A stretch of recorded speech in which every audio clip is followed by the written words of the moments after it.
Welcome back. While the mainstream media is doing Biden's bidding by covering nothing but the war in Ukraine, there are a multitude of other crises happening right here at home that are being neglected, not only by the regime, but also by the press, too.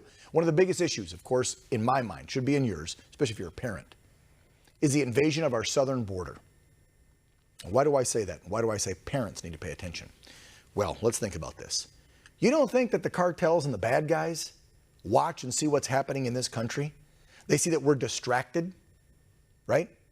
They're capitalizing on that very fact each and every day, whether it's human smuggling for sex trafficking of women and children from other countries, or this is the one I want you to pay attention to, the drug smuggling across the border. The numbers are staggering. In fact, they're record-setting. Check this out. Here's the latest headline for you on one of them. A pregnant drug runner is caught smuggling fentanyl into the U.S. And I know if you got kids in the room, I mean, there it is. It's on the headline. I don't know how you want me to walk around this one, but she was smuggling it in her vagina. Okay? Like I said, they go to any lengths to get this crap into our country, which again, in return is killing Americans. Now, in this headline, according to Customs Border Protection, this happened in West Texas. The U.S. citizen, who is 19 years old, and oh, by the way, 2 months pregnant, was one of 3 different female drug runners that got busted. This just happened a few days ago, on March 2nd. They were coming back into the country. Luckily, someone was smart enough to flag them and say, hold on, we're going to do an inspection here. And then the 19-year-old voluntarily removed a condom that was filled with fentanyl. That's just one little drug mule, if you will. Okay? But how many reports have we brought you now over the last 18 months since this show's been on the air about hundreds of thousands of pills being apprehended? That's the ones we know about. There's hundreds of thousands of more that make it their way through that we don't stop. And then you look at the death toll as it continues to rise. Fentanyl and other drugs are pouring into our country through the southern border. The legal drug pushers in this country are still getting away with murder, though. This is the opioid crisis in America, and the death toll that's directly related to that crisis is at an all-time high under Biden. There's some payback here or there, not much, but check this headline out. An extremely wealthy family who has made billions off of peddling their legal drugs now has to cough up some cash. They reached a deal behind closed doors for around $6 billion. Probably a drop in the bucket for these folks. The Sackler family, which owns, and you know this drug, the OxyContin maker Purdue Pharma. Well, they got accused of fueling the opioid addiction and the epidemic in our country. That's what it is. And so now they got to cough up some of their blood money to the tune of about $6 billion. The settlement also calls for the Sackler family themselves to give up ownership of their Connecticut-based company. My next guest, Derek Maltz, former director of the DEA's Special Operation Division. He has now dedicated his life to helping get the word out about the young lives that are being lost in this country, all thanks to the opioid epidemic.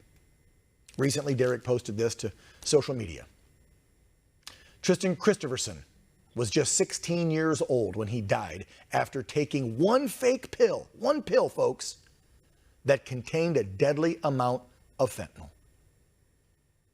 The post goes on to say, learn more about the fentanyl epidemic at songforcharlie.org. I want to welcome Derek back to the program and talk about this growing epidemic.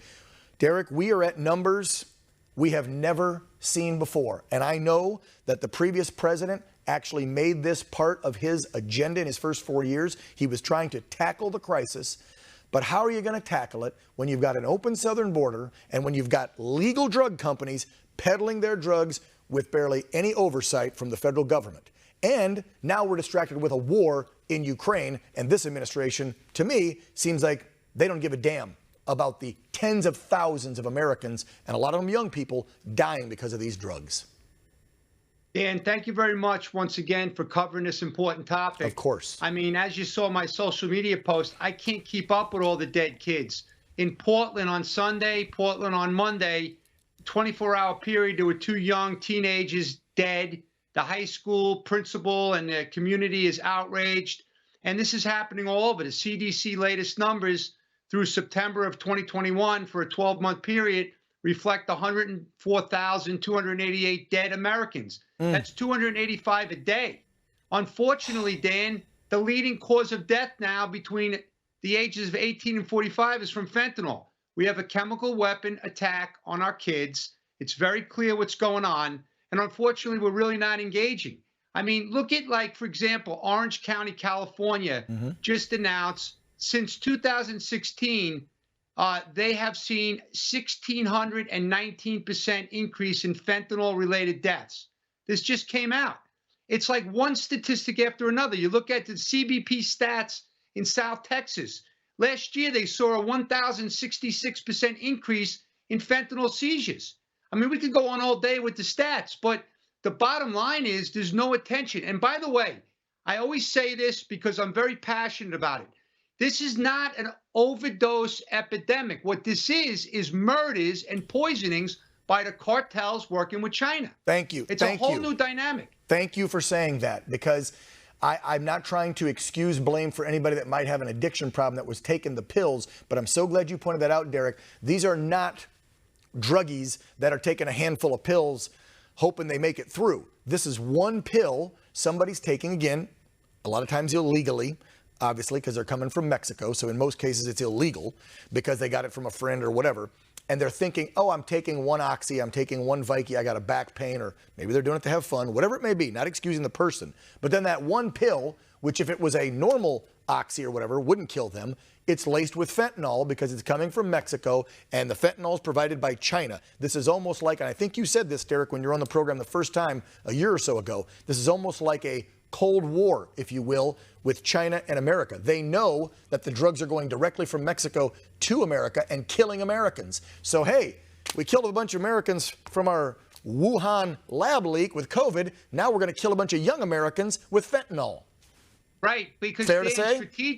Strategically, this is unrestricted warfare. They're not going to come to our country and drop bombs on our country, but they have these chemical weapons in the little pills, and it's killing the future generation. So our leaders in the future are not going to be around because we're losing like a whole generation of kids. Yeah, can you please say that number again, though? Derek, I know we did a lot of stats, but throw that number again on the death toll because it is massive. Well, 285 a day, 104,288. But here's the thing. I'm going to give you another stat. The DEA administrator reported in December that they seized 20,400,000 fake pills. They also said, ready for this? Yeah. 40% of the pills that they analyzed in the lab contain a potentially lethal dose of fentanyl. Whoa. So 4 out of 10 can kill. On one day, December 14th, Derek, the Phoenix DEA, working with their counterparts, seized 1.7 million of these fake pills. One day. One day. And out of the 20 million, you said 40-some% had enough to kill you.